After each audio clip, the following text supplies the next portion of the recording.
जमात साजी को जायज़ करार देने के लिए मुतादिद किस्म की दलीलें पेश की जाती हैं। मसलन एक बड़ी अपने तईं बड़ी ठोस दलील पेश की जाती है उलमा की तरफ से कि जी देखें, जितनी जमातें ज़्यादा होंगी दीन का काम उतना ज़्यादा होगा। कोई जमात दावत व तबलीग का काम करेगी, अगर दूसरी भी शुरू कर दे तो भी ठीक है। कोई जमात जिहाद कर रही है, कोई फलाही काम कर रही है, कोई स्कूल खोल रही है, कोई सियासत कर रही है। अलगरज तरह तरह के मशगले मुख्तलिफ जमातों ने अपना रखे हैं, तो जितनी जमातें होंगी दीन को फ़ायदा ही होगा। अब मैं एक सवाल करता हूँ इन उलमा से कि इतनी जमातें होने के बावजूद, इतनी बेशुमार जमातें होने के बावजूद,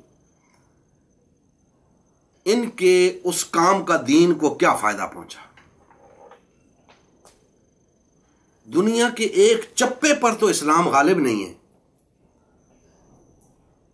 तो दीन को फायदा कहां से पहुंच गया? दीन का फायदा तो तब होगा जब दीन गालिब होगा।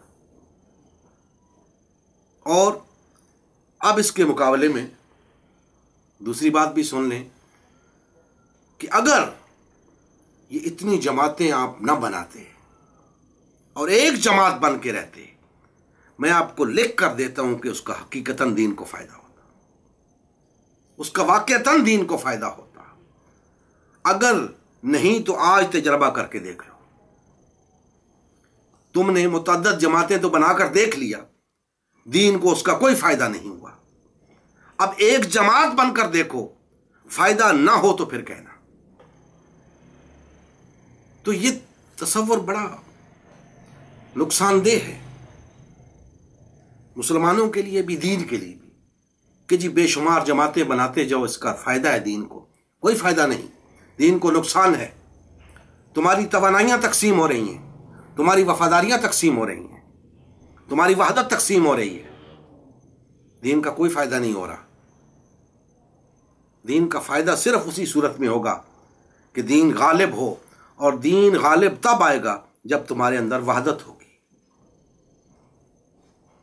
तुम्हारी तकसीम इसलिए नहीं कि दीन का काम ज्यादा हो, तुम्हारी तकसीम वहदत को नुकसान पहुंचा रही है, तुम्हारी तकसीम दीन को नुकसान पहुंचा रही है।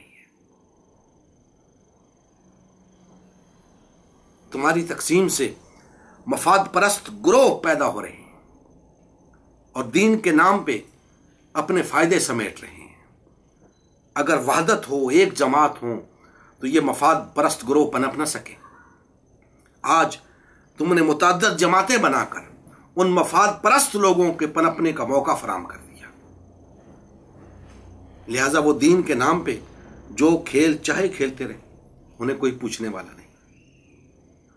लिहाजा इस तसव्वुर को अपने ज़हन से निकालें कि जितनी जमातें होंगे दीन का उतना फायदा होगा। कोई फायदा नहीं दीन का, दीन का नुकसान हो रहा है। दीन का फायदा चाहते हो तो ये जमातें खत्म कर दो, एक जमात बन जाओ जिसका दीन तकाजा करता है। तुम एक वो जमात बनकर दिखा दो, तुम्हें नजर आ जाएगा कि दीन का फायदा हुआ या ना हुआ। क्योंकि तुम्हारी इस मुतअद्दिद जमातों के बनने से तो नजर आ गया कि दीन को कोई फायदा नहीं हुआ। अब एक जमात बनकर देख लो, इंशाअल्लाह आपको नजर आ जाएगा कि उसमें दीन का फायदा है।